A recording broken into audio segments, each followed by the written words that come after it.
guest is actually no stranger in Christian evangelical circles, has a significant following.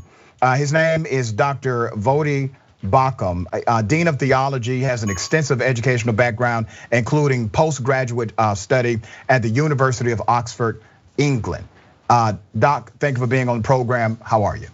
I'm doing great. Thank you for having me. I really appreciate it. Well, I appreciate your time. You know, you're kind of a mixed bag to me. You may not be a mixed bag to yourself, but you are in a circle. I'm a mixed bag to most people. Yeah, you are.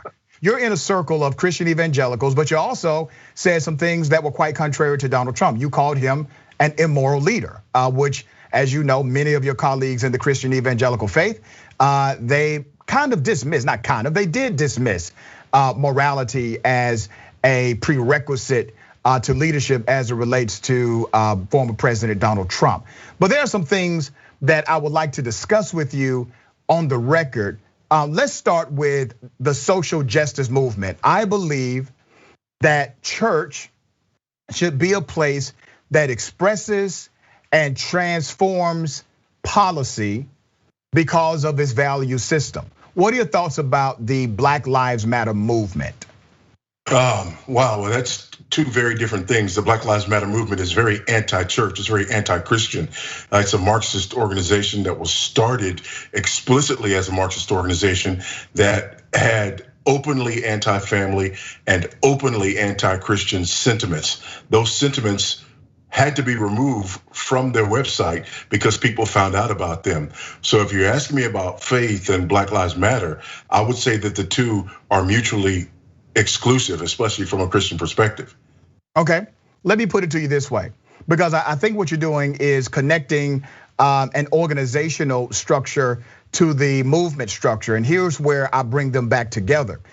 There's a movement to emphasize Black lives, and that doesn't mean those individuals are part of the organization Black Lives Matter, and there are some definite positives that Black Lives Matter.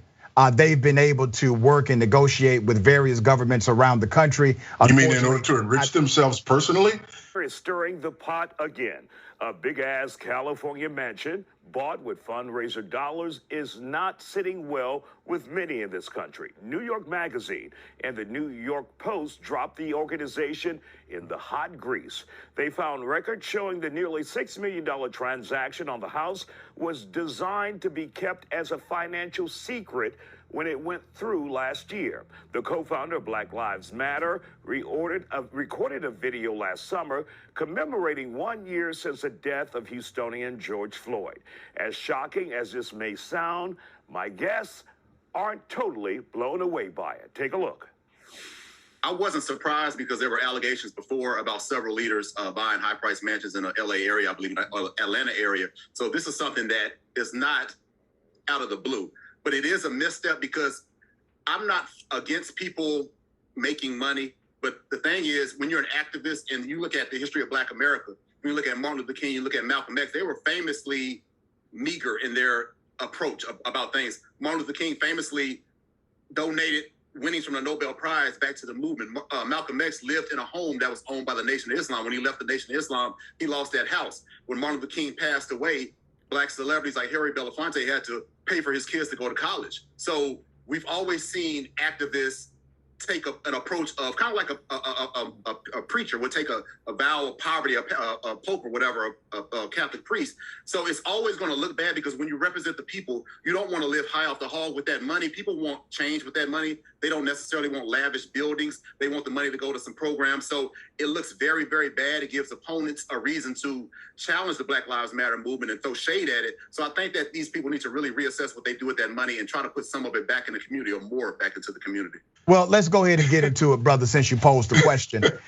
In Minneapolis, it was actually Black Lives Matter, the organization, who brought the attention to the murder of George Floyd. Actually, not only it was the video that did that. Well, sir, remember. They didn't do that. The video did that. There was no need for them to do it because the video was out there. Give me a moment, brother. If I was a guest on your show, sir, I would be respectful. We only have a certain amount of time.